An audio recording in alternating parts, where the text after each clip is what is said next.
Episode 1, we showed you what Downtown Conroe had and how policies drove festivals away and ignored business owners. But there's a bigger story. A story about money. A story about debt. A story about promises made and promises broken. In 2021, the city of Conroe made a deal. They partnered with a hotel developer to build a Hyatt Regency downtown.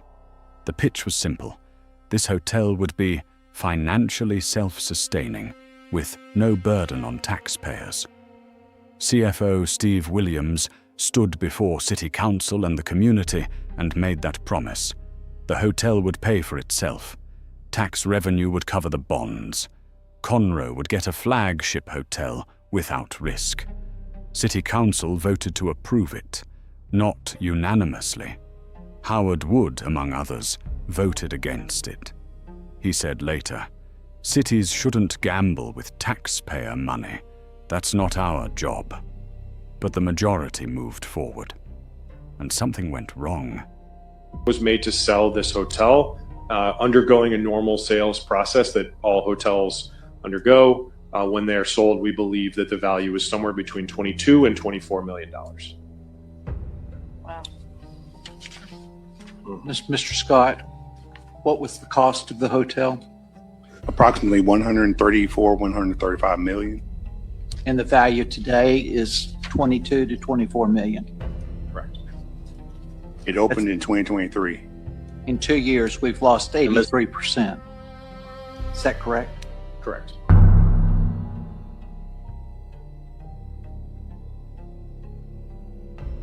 Today, that hotel deal has left Conroe with $170 million in debt, stretching through the year 2051.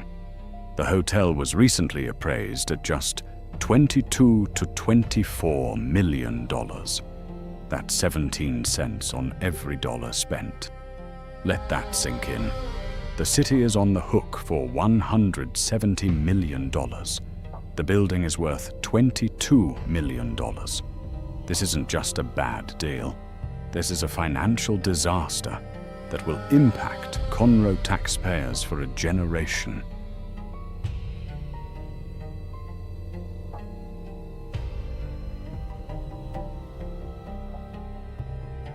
The council was told the hotel would generate enough revenue to pay for itself. They were told tax revenue would cover the bonds. They were told there would be no burden on taxpayers. Those promises didn't come true. The hotel opened in May 2023. It struggled from day one. Occupancy rates fell short. Revenue projections didn't materialize. The bonds started coming due, and the city had to start making up the difference. In the days before the hotel opened, the city transferred $5.1 million from its general fund reserves to keep the project afloat. That's money that could have gone to police, fire, roads, water, sewer. Instead, it went to cover a failing hotel deal. This wasn't supposed to happen. The council was promised this project would be financially self-sustaining. But promises don't pay bills. Taxpayers do. Hey! That's not fair.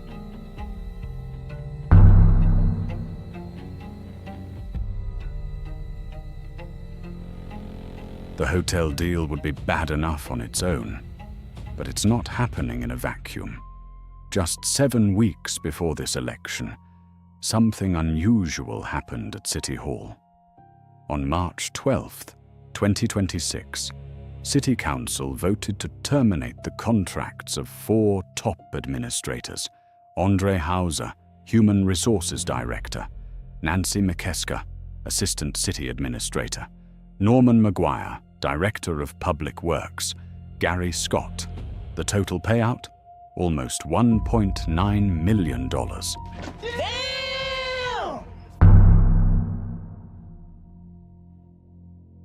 But here's the strange part. 3 of them kept their jobs.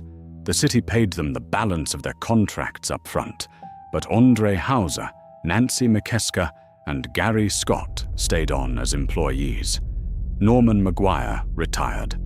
Why pay someone to leave and then let them stay? Downtown business owners have a theory. The election was 7 weeks away. 3 city council seats were up for grabs. If the current council lost, the new council might fire these administrators without paying them. So they paid them first, just in case. On March 23, 2026, the Community Impact reported, Mayor Duke Kuhn said ending the contracts would stop future increases tied to those agreements and leave the city with only 1 contracted employee. Almost $1.9 million. Out the door, 7 weeks before the election. Think about what that money could have done. $1.9 million could have funded downtown street improvements. It could have supported local businesses. It could have gone toward paying down that $170 million hotel debt.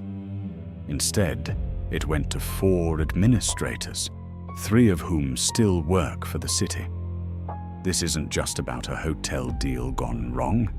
It's about a pattern of financial decisions that don't add up, a pattern of policies that hurt small businesses, a pattern of leadership that dismisses community concerns. Street closure fees drove festivals away. A $170 million hotel deal that's now worth $22 million. $1.9 million in contract buyouts 7 weeks before an election. The question isn't just, how did this happen? The question is, who do we trust to fix it?